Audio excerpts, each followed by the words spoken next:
डोंबिवलीत संतापाची ठिंगणी पेटली। काँग्रेसचे ज्येष्ठ नेते प्रकाश उर्फ मामा पगारे यांच्यावर भाजप कार्यकर्त्यांनी त्यांच्यावर थेट रस्त्यावर कारवाई केली। मोदीजींचा साडीतील फोटो व्हायरल झाल्याचा निषेध करत भाजपने पगारे यांना भर रस्त्यात साडी नेसवली। या घटनेनंतर डोंबिवली कल्याणमध्ये राजकीय वातावरण तापलंय। काँग्रेसचे पदाधिकारी आणि जिल्हाध्यक्ष यांनी देखील निषेध व्यक्त करत पोलीस ठाण्यात गुन्हा दाखल करण्याची मागणी केली आहे। डोंबिवली कल्याणमध्ये भाजप काँग्रेसच्या साडी राजकारणामुळे वातावरण पेटलंय। आता यावरून राजकारण किती तापणार हे पाहणे महत्त्वाचे ठरणार आहे। पंतप्रधानांचा अपमान करणारी पोस्ट टाकणं निंदनीय आहे। भाजप हा प्रकार सहन करणार नाही, म्हणूनच साडी नेसवून निषेध केला। मामा पगारे उर्फ प्रकाश पगारे उर्फ मामा पगारे यांनी 2 दिवसापूर्वी काल परवा एक अशी मोदीजींचा साडी नेसलेला फोटो त्यांनी स्वतःच्या फेसबुकला आणि व्हॉट्सअपला व्हायरल केला होता। ते अतिशय निंदनीय काम केलेलं होतं। त्यांनी देशाच्या पंतप्रधानांबद्दल असं हे घाणेरडं काम त्यांनी केलेलं होतं आणि भारतीय जनता पार्टीचे पदाधिकारी आम्ही कधी खपून घेणार नाही। कल्याण जिल्हा म्हणून आम्हाला ही सहनही होणार नाही आणि या कृत्याबद्दल, हे निंदनीय कृत्याबद्दल आम्ही निषेध म्हणून त्यांनाही साडी नेसून आम्ही त्यांचा सत्कार। काँग्रेस नेते प्रकाश उर्फ मामा पगारे, मी फक्त पोस्ट फॉरवर्ड केली होती, हा माझा अपमान नाही, पण भाजपने जातीवाचक शिवीगाळ केली, माझ्यावर दबाव टाकला, पण मी डगमगणार नाही। काँग्रेससाठी जीव गेला तरी चालेल, पण या गुन्हेगारांना मी धडा शिकवणार। काल मला एक फोन आला साधारण 4:30च्या दरम्यानमध्ये की मी सुरेश पाटील बोलतोय, परंतु माझ्या कॉलर टोनवर बघितलं तर त्याच्यावरती संदीप माळी म्हणून नाव आलं। मी पुन्हा त्याला विचारलं, अरे म्हटलं तू संदीप माळीचं नाव आलं, तू सुरेश पाटील कसं काय सांगतो?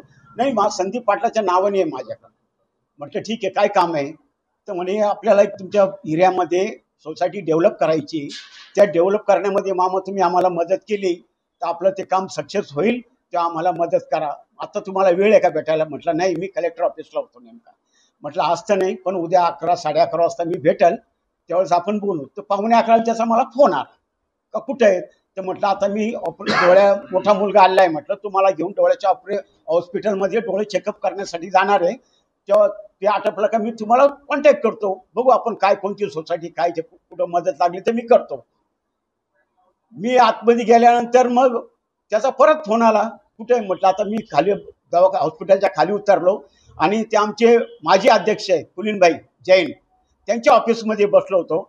तिथं मला बोलवल्यानंतर मी बाहेर आलो। बाहेर आल्यानंतर नंदू परब, भाजपचा जिल्हाध्यक्ष,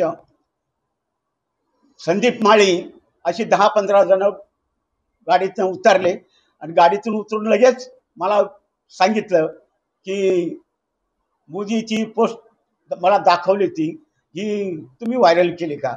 म्हटलं व्हायरल ती पोस्ट आलेली, फक्त ते फॉरवर्ड मी केलेली आहे म्हटलं। 72 वर्षाच्या ज्येष्ठ नेत्याला रस्त्यावर साडी नेसवून अपमान केला, हे कृत्य लाजिरवाण आहे। यावर गुन्हा दाखल झाला पाहिजे। आम्ही देखील काही वेळेस आंदोलन केलं, पण विरोधकांना कधीही अशा पद्धतीने मारहाण किंवा रस्त्यावर साडी नेसवली नाही। भाजपकडे हिम्मत असेल तर ज्यांनी पोस्ट केली त्यांना सामोरे जावं। पहिली रिएक्शन हीच आहे की जो प्रकार घडला तो अतिशय निंदनीय आहे आणि त्याचा जेवढा निषेध करावा तो कमीच आहे। मला असं वाटतं की आपल्या देशामध्ये संविधानाने आपल्याला व्यक्ती स्वातंत्र्य दिलं आहे आणि आमचे ज्येष्ठ पदाधिकारी जे 15 वर्ष डोंबिवलीचे ब्लॉकचे अध्यक्ष राहिलेले आहेत, त्यांनी महानगरपालिकेच्या निवडणुका लढवल्यात, आज त्यांचं वय 72 आहे। असे आमचे सिनियर पदाधिकारी यांच्यासोबत यांना एक फोन केला जातो की मामा तुमच्याशी काम आहे। मामा त्यांच्या मिसेसला घेऊन ते स्वतः हॉस्पिटलमध्ये होते, काम आहे तुम्ही बाहेर या, असं खोटं बोलून त्यांना बोलवलं आणि बीजेपीचे जिल्हाध्यक्ष आणि त्यांच्याबरोबर असलेले त्यांचे पदाधिकारी ज्यांची पार्श्वभूमी अतिशय गंभीर गुन्हे त्यांच्यावर दाखल आहेत, गुन्हेगारी प्रवृत्तीची पार्श्वभूमी आहे, अशा गावगुंडांना घेऊन त्यांना धमकावण्यात आलं, त्यांना जातीवाचक त्यांची लायकी काढण्यात आली आणि त्यांना साडी घालण्याचा जो प्रकार त्यांनी केला भाजपच्या पदाधिकाऱ्यांनी, त्याचा जेवढा निषेध करायचा तो कमी आहे। मी स्वतः डीसीपींशी बोललो, डीसीपींनी आम्हाला 5 वाजता बोलवलेलं आहे, त्यांच्यावर FIR दाखल करण्याची मागणी केली आहे। मुख्यतः मामा पगारे हे मागासवर्गीय आहेत, त्यांच्यावर अॅट्रॉसिटी दाखल होत नाही तोपर्यंत आम्ही पोलीस स्टेशन सोडणार नाही, किंवा जर नाही केले तर आम्ही मोठ्या प्रकारचं आंदोलन करू। Bureau report, Janshakti, Dombivli.